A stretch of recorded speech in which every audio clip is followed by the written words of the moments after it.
नमस्कार, स्वागत है आपका वीके न्यूज में। कोरोना वायरस को लेकर चीन पहले से ही निशाने पर था और अब उसकी वैक्सीन को लेकर भी ये कहावत सच होते हुए नजर आ रही है कि चाइनीज सामान चले तो चांद तक, नहीं तो आधी रात तक। जी हाँ, बाकी सामानों की तरह अब नकली वैक्सीन का खुलासा हुआ है। नकली वैक्सीन, ये सुनकर ही आप समझ जाइए कि खेल कितना गंदा है और लोगों के साथ, बाकी देशों के साथ कैसा गंदा मजाक किया गया। वैक्सीन के नाम पर नमक और पानी का घोल दिया जा रहा था। जी हाँ, नमक और पानी का घोल और कुछ नहीं। आपको याद होगा जब भारत ने कोरोना की वैक्सीन खोज निकाली, पूरा विश्व भारत की तरफ देख रहा था। तो उस समय चीन ने भारत की वैक्सीन पर सवाल उठा दिए थे और अब चीन में ही नकली वैक्सीन का भंडाफोड़ हुआ है। चीन में नकली कोविड वैक्सीन का धंधा चल रहा था।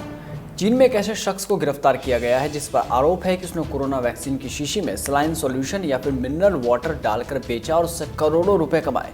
इस शख्स का नाम है कॉन्ग और इस शख्स ने सलाइन और मिनरल वाटर के मिश्रण को मिलाकर 58,000 डोज बनाए और इसे एंटी कोविड वैक्सीन बताकर टुकड़ों में अस्पताल सहित कई इलाकों में सप्लाई भी किया।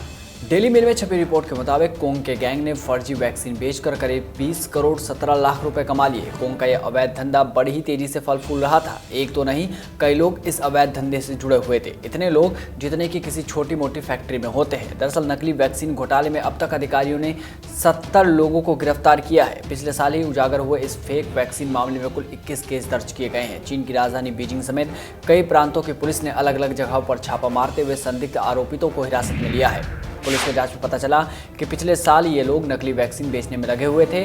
बाजार में नमक के पानी से भरे इंजेक्शन बेचकर इन्होंने मोटा पैसा कमाया और कोरोना वैक्सीन के नाम पर इस गिरोह ने भारी कीमत पर फर्जी टीका बेचा और खूब फायदा भी उठाया। रिपोर्ट्स के मुताबिक 33 साल के कोंग और उसके दो साथियों ने पूरी प्लानिंग के साथ इस धंधे को, माफ कीजिएगा, गोरख धंधे को अंजाम दिया और किसी को शक ना हो इसके लिए उन्होंने हूबहू असली वैक्सीन की पैकेजिंग की तरह ही अपने नकली डोज को तैयार किया ताकि असली और नकली में फ़र्क करना ही मुश्किल हो जाए। इसके साथ ही ये भी पता चला है कि एक बैच में इन लोगों ने 600 फर्जी वैक्सीन हांगकांग भेजी थी। इसके बाद अन्य देशों में इसे भेजने का सिलसिला शुरू हो गया। पूरे विश्व में कोरोना वायरस फैलाने का आरोपी चीन नकली वैक्सीन भी बेचने लगा। कोरोना महामारी के चलते लोगों के डर का फायदा उठाते हुए कोंग के गैंग ने अगस्त 2020 से फर्जी वैक्सीन के घोटाले की शुरुआत की थी। बता दें कि लोगों ने न केवल कोरोना के डर से फर्जी वैक्सीन पर आंख मूंद कर विश्वास किया, बल्कि इसके लिए इस गैंग को मुंह मांगी कीमत भी थी। चीन में महीनों से ये रैकेट चल रहा था, लेकिन आधिकारिक तौर पर 17 फरवरी को इसका खुलासा किया गया। बयान में बताया गया है कि फर्जी वैक्सीन को लेकर संदिग्ध लोगों की गिरफ्तारी 25 दिसंबर 2020 को हुई थी। अब सवाल ये कि क्या चीन को इस बारे में जानकारी बाकी देशों को नहीं दिया जाना चाहिए था? क्या चीन ने उन देशों को धोखा नहीं दिया जहां पर नकली वैक्सीन भेजी गई है? बता दें कि चीन की वैक्सीन को लेकर तो पाकिस्तान के डॉक्टर्स भी कह चुके हैं कि ये इतनी असरदार नहीं है। इस रिपोर्ट में बस इतना ही। देश और दुनिया की तमाम बड़ी खबरों से जुड़े रहने के लिए बने रहिए वीक न्यूज़ के साथ। नमस्कार।